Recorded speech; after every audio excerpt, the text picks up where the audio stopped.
G'day and welcome to another video from the Hall of Heroes. Today I've decided to jump in to finally give Blood Bowl a go. There's a couple of leagues going on at the Hall of Heroes at the moment, and I thought this is the week and the time for me to finally jump into it.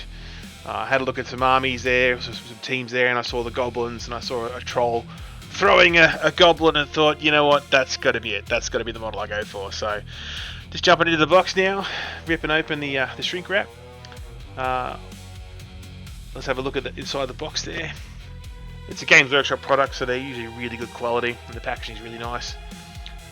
In the box was 2 sprues and a set of instructions, which have some of the basic points on the back of it. It's all pretty straightforward.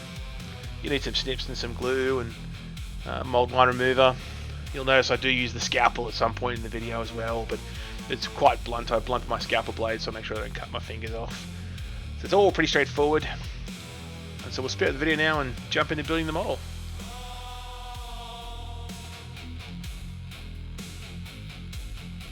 As always, it's good to take a moment to have a review of the instructions, so you don't just snip everything off the sprue when you first get it out.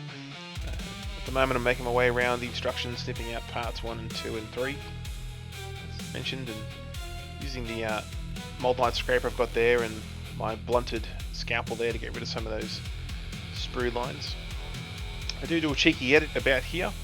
Actually head off and go get my OT lamp because it was a bit too dark where I was sitting. Couldn't really see what was going on. It's one of the challenges with Games Workshop models, because there's so much grey in those models. It can be quite challenging to see where the detail sits. It becomes an issue for me as I was testing some of the dry fits. You always want to spend some time dry fitting your models as well when you can as you progress through it. Makes it easier for you to get the model together and you make less mistakes, and this is exactly what I didn't do right here. So spent a bit of time fumbling with the foot to make sure the foot's right, going together correctly, and got rid of those mold lines and get it all together. But as you can see, once you work it out, it goes together pretty quick.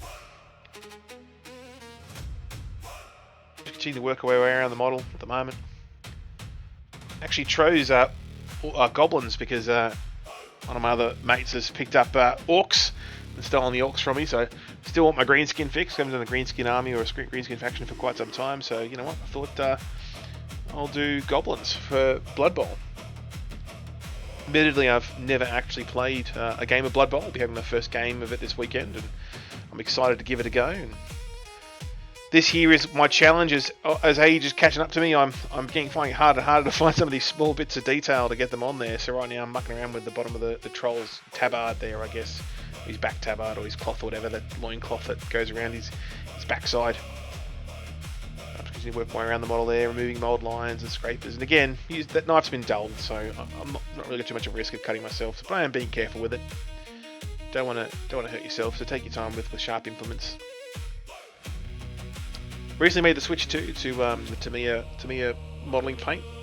Something hopefully we'll have on the shelf soon as well. Using a brush to brush on glue rather than using the Revel dropper bottles. I find I lose a lot of control with those these days.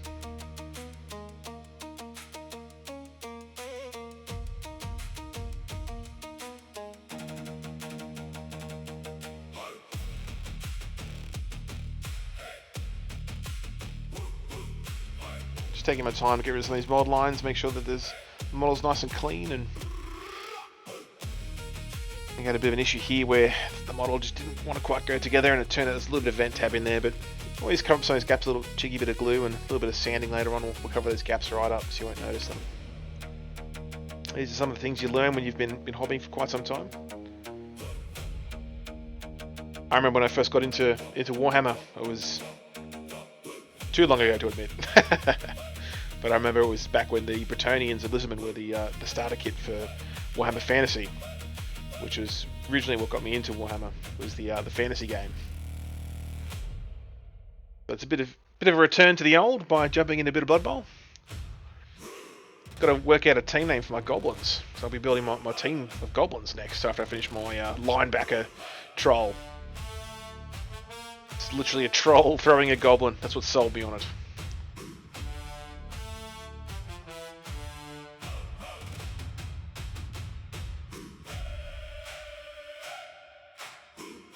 Work my way around the little goblin at the moment. So there's a little goblin in the right hand of the troll that he's literally throwing. So it's the challenge with tiny models, is I've got these huge fat fingers Trying to get that little goblin together with his spiky little ball.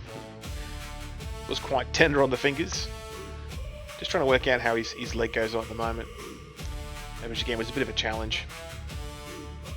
But once you worked it out, it goes quite in there, quite snug. Which is great. This was the challenging end of the model for me, which was the getting the actual base done.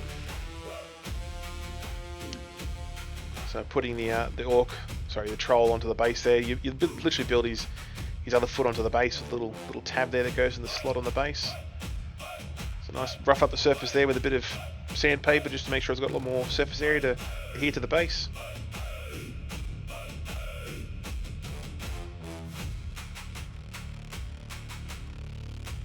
Getting the last few bits now.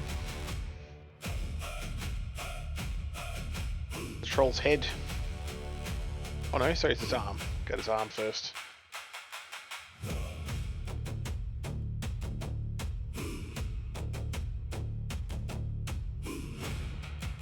Got to keep working around the bits, make sure that there's no mold lines or sprued vent tabs. When it goes together, it goes together quite flush. They've been engineering their models for a long time now, with quite tight engineering on them. So they do tend to do a fairly good job these days of actually covering up all these mold lines for his ankle, which connects his ankle to his leg to the base. So a little bit confused by this. I think this was probably the most challenging part of this model, was just making sure that all went together. And I think actually was the most difficult bit of the whole thing. You see I faff around with it quite a bit here. So here we are here in the last few steps of the model, just getting that goblin mounted on his arm. I got his base sorted as well, which was good. There's nothing to it, just let the glue dry and get the last bits of the model put on there, and off we go. So there you go. Hopefully you enjoyed that, me putting a troll together for you.